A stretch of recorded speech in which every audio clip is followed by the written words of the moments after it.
नमस्कार बच्चों। पिछली वीडियो में हमने वाच्य की परिभाषा व उसके भेद के बारे में पढ़ा और इस वीडियो में हम पढ़ेंगे कि कर्तृवाच्य से कर्मवाच्य में वाक्य को किस तरह परिवर्तित किया जाता है। कर्तृवाच्य से कर्मवाच्य में वाक्य को बदलने के लिए कौन कौन से नियमों का पालन करना होता है। तो वाक्य को कर्तृवाच्य से कर्मवाच्य में बदलते समय सबसे पहले कर्तृवाच्य की मुख्य क्रिया को सामान्य भूतकाल में परिवर्तित कीजिए। यानी कि कर्तृवाच्य की मुख्य क्रिया चाहे किसी भी काल में हो, उसे कर्मवाच्य में बदलते समय सबसे पहले उस क्रिया को भूतकाल में परिवर्तित कर दिया जाता है। उस परिवर्तित क्रिया के साथ जाना क्रिया का काल, पुरुष, वचन और लिंग के अनुसार जो रूप हो उसे जोड़कर साधारण क्रिया को संयुक्त क्रिया में बदला जाता है। यानी मुख्य जो क्रिया होती है कर्तृवाच्य की, उसको तो भूतकाल में बदल दिया जाता है और इसके साथ जाना धातु या जाना क्रिया और लगाई जाती है, जिससे कि जो साधारण क्रिया होती है उसको संयुक्त क्रिया में बदला जाता है। तो इस जाना धातु में वही यानी कि काल लगा दिया जाता है जो कर्तृवाच्य की मुख्य क्रिया में लगा होता है। वचन और लिंग ये सब स्थिति या परिस्थितियों के अनुसार इसमें बदल जाते हैं। कर्तृवाच्य की कर्ता के साथ यदि कोई विभक्ति लगी हो तो उसे हटाकर से अथवा के द्वारा लगा दिया जाता है। यानी जब वाक्यों को कर्तृवाच्य से कर्मवाच्य में बदलते हैं और वाक्य में यानी कि कर्तृवाच्य में यदि कर्ता के साथ कोई विभक्ति लगी होती है तो जब हम उसको कर्मवाच्य में बदलेंगे तो उस विभक्ति को हटा करके उसके स्थान पर से अथवा के द्वारा लगा दिया जाता है। जैसे उदाहरण के लिए हम देखते हैं कि मोहन ने फल तोड़ा, मोहन ने फल तोड़ा या मोहन ने आम तोड़ा। तो इसमें मोहन जो करता है उसके साथ ने जो विभक्ति है वो लगी हुई है। ने विभक्ति को हटा करके जब हम इसको कर्मवाच्य में बदलेंगे तो मोहन से या फिर मोहन के द्वारा फल तोड़ा गया, हम इसको इस तरह परिवर्तित कर देंगे। तो इसमें कर्ता में यदि कोई विभक्ति लगी होती है तो जब हम कर्तृवाच्य को कर्मवाच्य में बदलेंगे तो उस विभक्ति को हटा दिया जाता है और विभक्ति के स्थान पर से अथवा के द्वारा लगा दिया जाता है। से अथवा के द्वारा में से यानी इन दोनों में से या फिर के द्वारा, इन दोनों में से कोई एक हम लगा सकते हैं। अगला है यदि कर्म के साथ विभक्ति लगी हो तो उसे भी हटा दिया जाता है। यानी कि कर्म के साथ जो विभक्ति अगर लगी हुई है कर्तृवाच्य में तो उस विभक्ति को भी हटा दिया जाता है। लेकिन कर्तृवाच्य में जब कर्ता के साथ विभक्ति लगी होती है या नहीं भी लगी होती तो उसके स्थान पर तो हम से या के द्वारा लगा देंगे, लेकिन कर्म की जो विभक्ति है उसको पूर्णतः हटा दिया जाता है। उसके स्थान पर किसी अन्य शब्द के या योजक के लगाने की आवश्यकता नहीं होती है। तो हम इसके उदाहरण देखते हैं। मोहन फूल तोड़ता है, ये उदाहरण है किस वाच्य का उदाहरण है? ये कर्तृवाच्य का। मोहन फूल तोड़ता है ये कर्तृवाच्य का उदाहरण है और हमें इसको कर्मवाच्य में बदलना है। तो मोहन क्या है? मोहन इसमें वाक्य का कर्ता है। क्या है बेटा? मोहन, मोहन वाक्य का कर्ता है जो काम कर रहा है। और क्या काम कर रहा है? वो तोड़ने का काम कर रहा है। यानी कि ये जो क्रिया है तोड़ना, ये इसकी क्रिया है। और क्रिया में हम क्या लगाकर प्रश्न करते हैं? मोहन क्या तोड़ता है?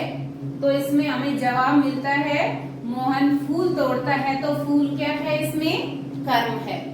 यानी मोहन करता है, फूल कर्म है और तोड़ता है ये क्रिया है।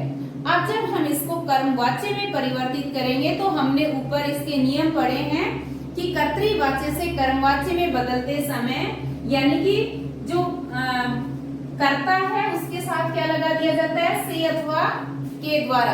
तो मोहन से फूल तोड़ा जाता है। यहाँ हमने तोड़ना जो क्रिया है इसको संयुक्त क्रिया में परिवर्तित कर दिया है। अब हमें देखना क्या है कि तोड़ता है, इस क्रिया में कौन सा काल है बेटा? तोड़ता है जो क्रिया है इसमें कौन सा काल है? वर्तमान काल है। और हमने इसके नियम में क्या पढ़ा है कि जो मुख्य क्रिया होती है, सिर्फ मुख्य क्रिया, जब हम कर्तृवाच्य से वाक्य को कर्मवाच्य में बदलते हैं तो मुख्य क्रिया में कौन सा काल लगा दिया जाता है? भूतकाल लगा दिया जाता है। तो जो तोड़ता वर्तमान काल है, इसकी जगह हमें तोड़ा, यानी कि ये तोड़ा हमने भूतकाल की क्रिया इसको बना दिया है। और इसके बाद जाना जो धातु है उसमें वही काल लगा दिया जाता है जो कर्तृवाच्य की मुख्य क्रिया में है। यहाँ पर कर्तृवाच्य की मुख्य क्रिया तोड़ता है और तोड़ता जो क्रिया है इसमें वर्तमान काल है, इसलिए हमने यहाँ पर जाना जो धातु लगाई है, इस जाना धातु में हमने वर्तमान काल लगा दिया है, तो शब्द बन गया जाता है, यानी कि मोहन से फूल तोड़ा जाता है। दूसरा उदाहरण है रजिया ने पुस्तक पढ़ी। अब हमें देखना क्या है कि ये जो उदाहरण था इसमें तो मुख्य क्रिया जो थी वो किस काल की थी? वर्तमान काल की थी। लेकिन यहाँ तो पढ़ी जो है क्रिया पहले से भूतकाल की है, तो क्या इसको भी हमें परिवर्तित करना है, किसी और में बदल देना है? इसमें ऐसा कुछ नहीं होता है। अगर क्रिया पहले से ही भूतकाल की है तो हम, यानी कि हमें इस बात पर ध्यान नहीं देना कि क्रिया वर्तमान काल की है या भूतकाल की। जब हम मुख्य क्रिया को परिवर्तित करते हैं उस समय हमें सिर्फ ये देखना है कि हमें मुख्य क्रिया को भूतकाल में ही परिवर्तित करना है। चाहे वह भूतकाल में पहले से है तो फिर अपने आप ही उसमें कोई परिवर्तन नहीं होगा, और इसके अलावा यदि वह किसी अन्य काल में है तो हम उसको परिवर्तित करेंगे। तो यहाँ रजिया ने पुस्तक पढ़ी, तो यहाँ पर पढ़ी जो है ये भूतकाल की क्रिया है, पढ़ना इसमें मुख्य क्रिया है, रजिया वाक्य की कर्ता है और पुस्तक कर्म है, पढ़ी क्रिया है। अब इसको जब हम कर्मवाच्य में बदलेंगे तो रजिया द्वारा, इसके बजाय हम रजिया से भी लिख सकते हैं बेटा। जैसे बच्चे इस बात के बारे में सोचते हैं कि इसमें से लगाएं या द्वारा लगाएं, या इनका भी कोई ऐसा नियम है? आप से या फिर के द्वारा में से कोई भी जो मतलब है शब्द इस कर्ता के साथ लगा सकते हैं। रजिया द्वारा पुस्तक पढ़ी गई। अब यहाँ पर पढ़ी पहले से ही भूतकाल की क्रिया थी तो हमने इसको भूतकाल में रखा, और ये जो यानी कि गई जो है इसमें ये भूतकाल की मुख्य क्रिया है, तो जाना धातु को जब हमने भूतकाल में परिवर्तित किया तो वो बन गई गई, यानी कि ये गई जो है ये जाना धातु से बनी हुई क्रिया है। तो इसमें जो मुख्य क्रिया है उसको तो हमने भूतकाल में बदला, जो पहले से बदली हुई थी, पहले से ही भूतकाल में थी, और जो जाना धातु है उसको जब हमने भूतकाल में परिवर्तित किया इस मुख्य क्रिया के अनुसार तो वो शब्द बना या क्रिया इसकी बनी गई। रजिया द्वारा पुस्तक पढ़ी गई। अगला उदाहरण है बच्चे फूलदान में फूल लगाएंगे। तो जब हम इसको कर्मवाच्य में परिवर्तित करेंगे तो इसका कर्मवाच्य होगा बच्चों द्वारा फूलदान में फूल लगाए जाएंगे। अब यहाँ पर जो मुख्य क्रिया है लगाएंगे, ये कौन से काल की है? भविष्य काल की। लेकिन जब हम इसको कर्मवाच्य में बदलेंगे तो इस क्रिया को किस काल में परिवर्तित करेंगे बेटा? तब हम इस क्रिया को परिवर्तित करेंगे भूतकाल में। बच्चों द्वारा फूलदान में फूल लगाए। लगाए जो क्रिया है ये कौन से काल की है? भूतकाल की। जाएंगे, और जाएंगे ये जो क्रिया है ये किससे बनी है?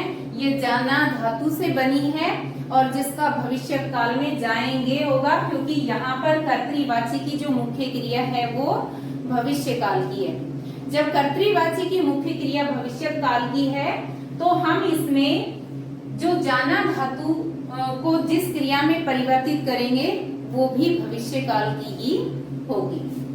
अगला है राम ने रावण को मारा।